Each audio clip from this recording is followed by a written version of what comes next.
Shalom, selamat pagi yang mengenang jemaat yang dikasihi Tuhan kita Yesus Kristus. Kita kembali bertemu di Renungan Pagi HKBP Denpasar untuk edisi hari ini, Rabu 24 April 2024. Sebelum kita mendengarkan firman Tuhan, marilah kita bernyanyi terlebih dahulu. Kita bernyanyi.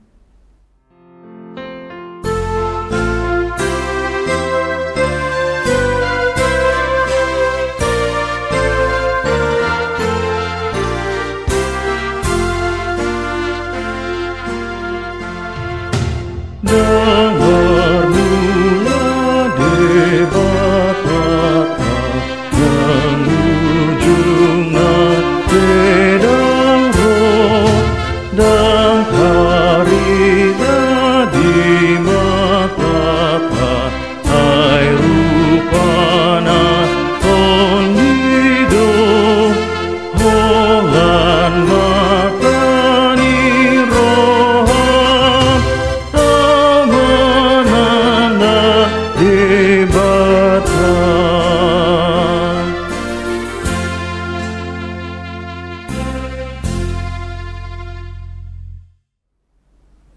Anugerah dan damai sejahtera dari Allah Bapa dan dari anaknya Tuhan Yesus Kristus kiranya menyertai kamu sekalian. Amin. Firman Tuhan untuk kita pada pagi hari ini tertulis dalam kitab Nabi Yeremia pasal 23 ayat 24. Sekiranya ada seseorang menyembunyikan diri dalam tempat persembunyian, masa akan aku tidak melihat dia? Demikianlah firman Tuhan. Tidakkah aku memenuhi langit dan bumi? Demikianlah firman Tuhan. Di dalam bahasa Batak dikatakan, tung tarbahem ma mertabuni manangise di persita-bunian, so dapot idauku ibana ninna Jahoba. Da'audo namanggohi langit dohot tanaon ninna Jahoba.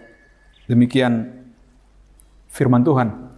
Mengenang jemaat yang dikasihi Tuhan, kita baru saja mendengar firman Tuhan mengenai persembunyian.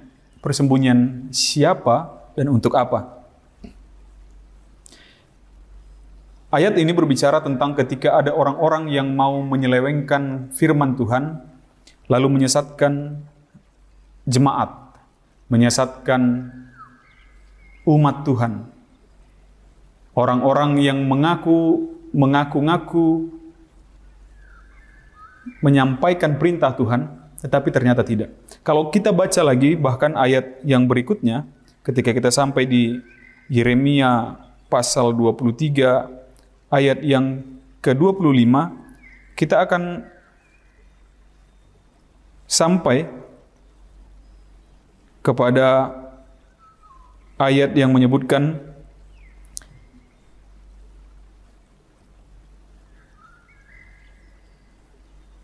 Aku telah mendengar apa yang dikatakan oleh para nabi yang bernubuat palsu demi namaku dengan mengatakan, aku telah bermimpi, aku telah bermimpi. Jadi ternyata nabi-nabi atau penyampai-penyampai firman yang melabelkan dirinya menyampaikan firman Tuhan, tapi sesungguhnya mereka hanya menyampaikan mimpi, sudah ada sejak dulu kala. Sejak zaman Nabi Yeremia bahkan. Dan Tuhan benci ternyata. Tuhan tidak suka ternyata dengan orang-orang yang menyampaikan mimpinya itu. Mereka hanya menyampaikan kabar-kabar palsu. Mereka hanya mengabarkan, menyampaikan berita-berita yang tidak benar.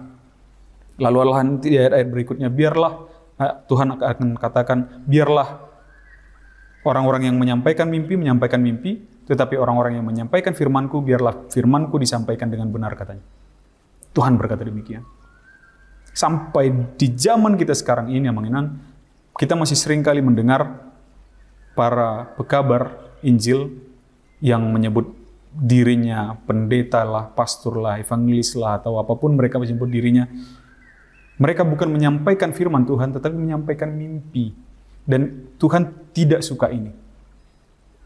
Tuhan ingin firman yang disampaikan, bukan mimpi.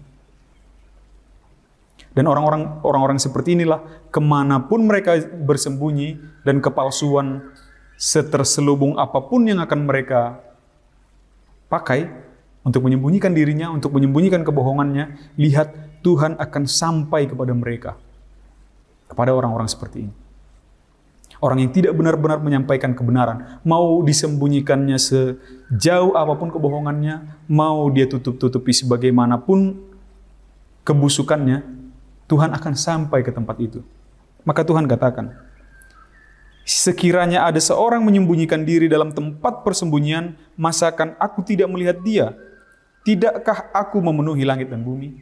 Jadi jangan pernah sekali-kali menyampaikan berita kebohongan, berita yang menyesatkan mengenai firman Tuhan, karena Tuhan pasti tahu, pasti cari orang itu, dan pasti akan menemukannya, dan akan menerima ganjaran dari Tuhan. Mari cari, dengar, dan sampaikan firman Tuhan yang adalah kebenaran. Amin, kita berdoa. Ya Allah Bapa, kami mengucap syukur atas berkat-Mu kepada kami hingga pada saat hari ini. Terima kasih atas firman-Mu yang telah menguatkan kami, bahwa Engkau, ya Bapa, akan menghukum orang-orang yang memalsukan firman-Mu, yang menyembunyikan kebenaran tentang firman-Mu. Biarlah kami Engkau jauhkan dari orang-orang yang seperti itu. Dan jangan biarkan pula kami menjadi orang-orang itu. Biarlah kami dapat dengan benar-benar mendengarkan dan menyampaikan firman Tuhan kepada orang-orang di sekitar kami. Berkati aktivitas kami sepanjang hari ini ya Bapa, biarlah berjalan dengan penuh sukacita dan damai sejahtera yang daripada-Mu. Di dalam nama anak Yesus Kristus kami berdoa dan mengucap syukur. Amin. Demikian renungan pagi kita untuk hari ini yang mengenang. Sampai jumpa di hari esok. Selamat beraktivitas. Tuhan memberkati. Horas.